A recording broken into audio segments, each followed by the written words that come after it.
Bonjour à toutes et à tous, nous parlons de la troisième étape des présélections de Ozo Vacances 2024. Et pour la troisième étape, on s'est retrouvé à Bouaké. Il faut dire qu'à un moment donné, c'était difficile, mais périlleux pour moi, parce que physiquement, je n'allais pas bien. Notre médecin, Dr Damo, avait souhaité que je me repose, mais je ne pouvais pas voir tous ces fans sortir et rester couché. Donc je me suis jetée dans la danse. Je me rappelle qu'à un moment donné, pendant l'installation, l'équipe s'est associée, l'équipe de production s'est associée pour me ramener dans ma chambre. Je veux simplement rendre grâce à Dieu pour cette équipe formidable. Merci à chaque membre de l'équipe de production de Ozo Vacances. Alors, quand je reviens, après un petit repos d'1 heure de temps, quand je reviens, une dame s'approche un peu gênée, me demandant si elle pouvait faire venir une fille qui voulait me voir et me toucher. Je dis, il n'y a pas de souci madame, c'est votre enfant. Elle me répond qu'elle ne la connaît pas, c'est sa voisine, mais qu'elle pleure. Dès qu'elle m'a vue arriver, elle s'est mise à pleurer à chaudes larmes. Son rêve, c'était de toucher Tata Naomi. Waouh! On pleure pour me toucher, on pleure pour me voir. J'ai remercié la dame pour sa générosité et j'ai souhaité qu'elle vienne avec la petite. La fille est restée accrochée sur moi. C'était pas un bébé, c'était une jeune adolescente qui disait « Tata, je t'aime. Tata Naomi, merci.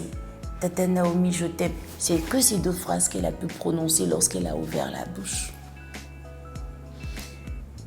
C'est beaucoup d'amour que je reçois. Et c'est pour cela que je veux tout faire pour ne pas vous décevoir, fans de Ozo. Vous savez, pour les présélections de Ozo, on se retrouve dans des espaces ouverts parce qu'on a vraiment un grand public. Et si on est dans des espaces ouverts, vous comprenez qu'on a des fans qui ne peuvent pas forcément avoir des tickets, donc ils sont dans les alentours, ça monte sur les immeubles. Chacun fait ce qu'il peut pour vivre Ozo. Et j'ai été touchée parce que Bouaké, les toits qui entouraient l'espace La Promenade étaient noirs de monde. Donc on était autant de personnes sur l'espace La Promenade qu'autant de personnes sur les toits.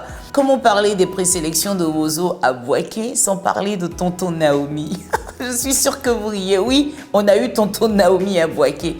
Il s'agit en fait de tonton JB qui est un jeune assistant au niveau de l'édito à la RTI et qui nous a accompagnés pour la caravane cette année, qui co-animait avec moi.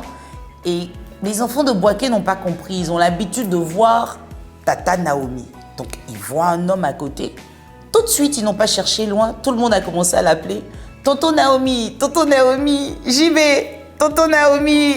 À Bouaké, avec l'équipe de production, on a passé un bon moment. Les groupes nous ont proposé de belles prestations. 3 groupes ont été retenus pour les phases éliminatoires à Abidjan. Le public s'est amusé, les sponsors ont fait plaisir. Ce fut une très très belle étape. Allez, on poursuit pour une autre étape. Vous êtes prêts pour la suite, j'espère?